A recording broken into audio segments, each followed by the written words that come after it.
آج کلیسیا بڑی خوشی اور شادمانی کے ساتھ خداوند یسوع المسیح کا صعود مناتی ہے۔ یہ عید کلیسیا کی بڑی عیدوں میں شمار ہوتی ہے، اس لیے اسے بڑی اہمیت کے ساتھ ہر سال منایا جاتا ہے۔ یقیناً یہ عیدوں میں سے ایک منفرد، انوکھی اور ایمان افروز عید ہے۔ یہ ہمارے لیے الہی مکاشفہ کے بھیدوں کا انکشاف کرتی ہے۔ خداوند یسوع المسیح اپنی زمینی دور مکمل کر کے جلالی سفر کا آغاز کرتے ہیں۔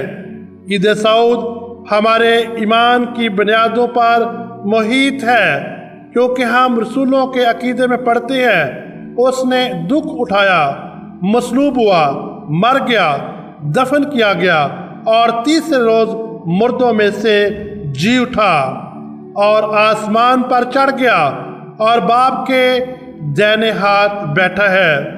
عید صعود 40 دن کا یہ وقت شاگردوں کے لیے ایک خاص دورانیہ تھا، جس میں وہ ان پر ظاہر ہوتا ہے، اماؤس کی راہ پر چلتا ہے، شاگردوں کے ساتھ رہتا ہے، ان سے باتیں کرتا ہے، ان کے ساتھ روٹی توڑتا ہے، انہیں سلامتی بخشتا ہے اور توما کو یہ دعوت دیتا ہے کہ اپنا ہاتھ بڑھائے اور اس کی پسلی میں ڈالے، غیر معتقد نہیں بلکہ معتقد بنے۔ یسوع ان کے اندر جرأت اور دلیری پیدا کرتا ہے، ان کے اندر سے ڈر نکالنا چاہتا ہے جس خوف میں وہ مبتلا تھے۔ ان 40 دنوں کے واقعات میں وہ انہیں تیاری کے عمل سے مسلسل گزارتا ہے، انہیں پاک کرتا ہے تاکہ وہ آنے والے وقت اور حالات کے لیے ایک مضبوط چٹان بن جائیں۔ 40 کا ہنسا بائبل مقدس میں ایک خاص واقعہ اور وقت کے لیے استعمال ہوا ہے۔ خداوند یسوع المسیح 40 روز کے بعد آسمان پر سے اٹھا لیے گئے اور بدلی کو ان کی نظروں سے چھا لیا۔ خداوند یسوع مسیح نے اس دنیا میں رہتے ہوئے دکھ اٹھانے، مرنے اور جی اٹھنے کی پیشن گوئیاں اپنی زندگی میں کیں، اور اس کے ساتھ ساتھ اس نے اپنے صعود کے بارے میں بھی واضح پیغام اپنے سننے والوں کو دیا۔ مثال کے طور پر یوحنا کی انجیل اس کے 16ویں باب اور اس کی 28ویں آیت میں لکھا ہے، میں باپ سے نکلا ہوں اور دنیا میں آیا ہوں اور پھر دنیا کو چھوڑ کر باپ کے پاس جاتا ہوں۔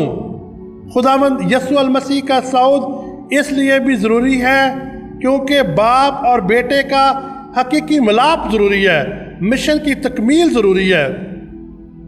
کوئی آسمان پر نہیں چڑھا سوائے اس کے جو آسمان سے اترا، یعنی ابن انسان۔ یوحنا کی انجیل اس کا 3واں باب اور اس کی 13ویں آیت۔ حضرت الیاس نبی بھی آتشی گاڑی اور آتشی گھوڑوں کے ذریعے بگولے میں آسمان کی طرف چڑھ گیا۔ حضرت نوح کے دور میں خدا نے دنیا کو پاک کرنے کے لیے انہیں پانی کے عمل سے گزارا اور صاف کیا، اور 40 روز گزرنے کے بعد نوح نے کشتی کا روشن دان کھول دیا اور اس طرح دنیا بحال ہو گئی۔ بنی اسرائیل قوم کی تیاری کے لیے خروج کی کتاب میں یوں مرقوم ہے کہ بنی اسرائیل قوم وعدہ کی سرزمین میں داخل ہونے سے پہلے صحرا اور بیابان میں بھٹکتی رہی۔